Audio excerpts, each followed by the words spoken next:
I was going to say, I think it's interesting when it comes to the school system in general, and to shift a little bit to like the teachers, right? Because I think, like as a team, right, like a sports team, if you don't protect the coach, the team ain't gonna be able to perform. Right. And I think about like protecting teachers and what does that even look like or sound like? Only because I think about like selective capitalism is what I call it, which is like most of us go to our corporate jobs and you work to be promoted, you work to make more money. And for teachers, getting paid in hugs and kisses, you know what I'm saying? Like, and not incentivizing them in a society, in a system that has pretty much premeditated us to believe that incentives is how you get people to maneuver in this world, right? Like the incentive to like do more is so you can have more, but you have teachers who are doing more, but not really getting more. And so my sister's in education. I'm not gonna say like how much she makes, but it's not a lot of money, and she's been teaching for 12 years. And it's like for me to do anything for 12 years and have not substantially increased your income is nuts to me. But you have so many people who are in education who have been doing it for 20, 30 years and haven't seen six figures, right? And it's like,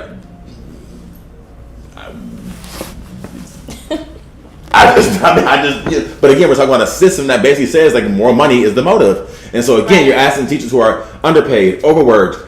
You know, my sister was telling me her planning period she uses to eat. Yes. And I was like, because in my mind, I've always been curious, like, when do teachers eat? Because, you know, at a job or behind a desk, sometimes I'm eating throughout the day, right? Because I'm at a desk, my office is closed. But like as a teacher, like, when do you eat? When do you use the bathroom? Like, when do you do things that are like necessary for the day? And you're in here for the 9 hours. Like, when does those things take place? But it's just interesting how you have these people who are like, again, not being protected, but then having to coach people who are also kids who are not being protected. See, all these people who are unprotected in an environment that's supposed to foster the people who, because every person goes through the school system, right? Like every human being has gone through a school. Every human being has not gone through a doctor's office. Everybody ain't been to a dentist. Everybody ain't been to the therapist. Everybody ain't been to all these places, but we would have to go through the school. And it's interesting that more energy, more investment, more understanding, more shifts, more even trial and error. I would be cool if I saw like just like case studies done in schools more, right? Like, let's try some stuff. Like, hey, maybe, I don't know, maybe the fourth graders do some different, the fifth graders and we compare, but like, just try some shit. You know what I'm saying? But it's like, we've been in this same system for so long for it not to still be yielding like fantastic results is just interesting to me, but I digress. No, I think everybody just kind of compounded on your metaphor about the pipes bursting. Like, we all know the pipes are about to burst, and I think so many people who are subject to different and unique circumstances have a unique purview on where the pipes are bursting. And it is also difficult for those people to see where someone else's pipes are bursting. And to your point, what do we expect Congress to do? I feel like everything is a two-way street. Unfortunately, like we talk a lot about how black people shouldn't have to speak for all black people, or black people shouldn't have to go into organizations and undo racism, and the same with sexism, the same with homophobia, the same with anything. But unfortunately, it's a two-way street because they don't know where our pipes are bursting. And we know how to put tape on it. And what is real is that the system itself is corrupt, and they know how that corruption happened, and they know how to keep it going. So all this is to say is that abolition is indeed the answer for everything. The answer is, how do we go about that? Because you're absolutely right. What do we expect Congress to do when Congress was not developed to support anybody but white men? Right. Literally. Like, when it's not built to support anybody but rich white men and their interests, how do we expect them to do something? And the answer is, well, we literally need a new constitution. We literally need a new way of checks and balances. I understand the importance of checks and balances and us not wanting to adopt a monarchy, because that also was like extremely corrupt when you have one group of people with all the power. But if it's not working to serve us, it's not working. Also, when all these things were developed for people in 1776, it's 2023 where we have public transit, where all these futuristic things that they could have never imagined exist. When the people who wrote the Second Amendment could not imagine a military-style rifle or whatever, AK-47, AR-15, whatever the fuck, they couldn't imagine that shit. So no, they probably didn't think everybody should have one. You know what I'm saying? And so like a lot of the systems that are corrupt are still ran by people who benefit off of willful ignorance of why these things shouldn't exist anymore. Because for Marjorie Taylor Greene, a lot of people have said things on the internet, but for Marjorie Taylor Greene to open her mouth on the Senate floor and recognize that this was a trans person and say, oh, we can stop blaming guns now. Bitch, when ever in the history of niggerdom has a trans person ever committed a mass shooting? Like, can you go and find that research? Well, what we do know, what we do have proof of, is white men, of cis men in general, committing these crimes. 97% of these crimes. And what worries me so much is that the things that really have the power to shift and change, because we're not going to sit here and act like our government structure can't change, because this reversal of Roe v. Wade, this reconsideration of people's like basic human rights that is happening is recognition and proof that our government can indeed change its function when it's not supposed to be doing these things. Right, true. Period. How do we get it to reverse back to us is a really rough and confusing question, because I feel like in my soul there's grassroots movements that can grow into major change for everything, i.e. the civil rights movement, i.e. the gay rights movement.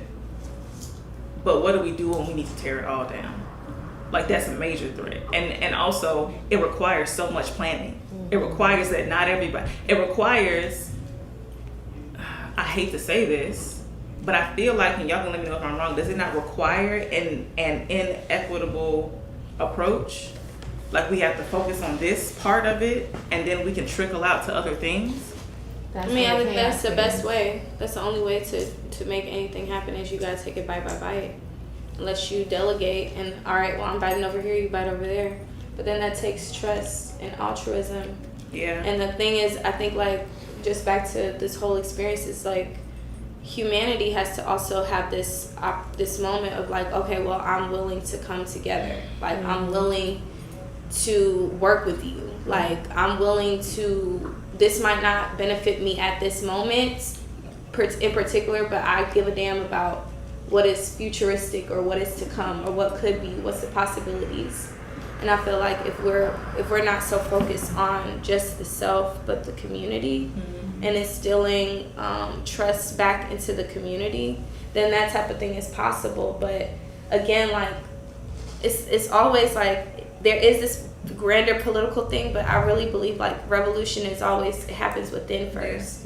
Like the revolution always happens within first. And if I'm able to get to that place of peace or understanding, or I'm willing to be a part of restructuring a system, like I understand the importance of myself to be able to help, then we can do something like that. But if the people are not in a place where they think of themselves as a way to, or they think of themselves as a means to that end, then we only will be having these conversations versus like people transforming or revolutionizing within themselves. People are I don't want to say selfish, they're self-consumed. Yes. And I think it makes it difficult for stuff like what you're saying to exist. Because it's, I'm struggling, you're struggling. But to your point, it's like, well, this struggle, we need to focus here for a second. Because if we get this struggle under wraps, we were talking the other day about like believing women, right? And you were making a point about like, for so long, we've kind of been combative when it comes to women saying their experience in this world. So it's like, if we zeroed in on women's experience to kind of give them a platform to say, to speak, and to have a voice and advocate for themselves, it would then trickle into creating a better society that we all live in. Likewise, the LGBTQ plus movements. For so long, we've been relegated to darkness, and so like now we give them a focus, we give them lanes, we put them on TV, we put them in series to give them some their moment. And I think it becomes like, well, I want a moment too. Right, like, well, I'm struggling too. I'm hungry too. But it's like, yeah, we'll get to you. But like right now, because it's been so unbalanced in this way, likewise to black people, for so long we've been marginalized. Whites, give us 2 seconds. Like, give us 2 seconds, baby. Like, and plus we're asking for 2 seconds on something that you created. Let's talk about it. You know what I mean? So it's not even like we're saying we were in an equal fight and you beat me up and I won a round 2. No, you held my hands behind my back. I couldn't move and you beat me up. And now I'm saying, give me a fair one.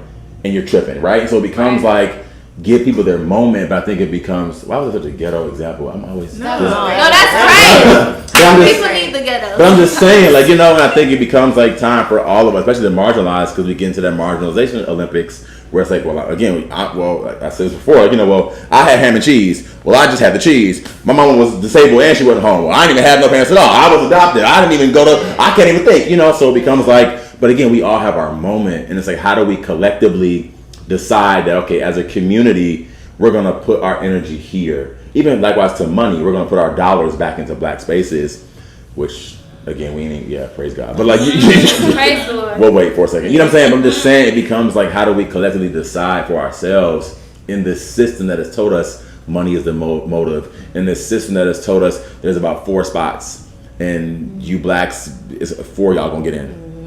So all of us are clamoring to be the next whatever, because there ain't but 4 spots, baby. And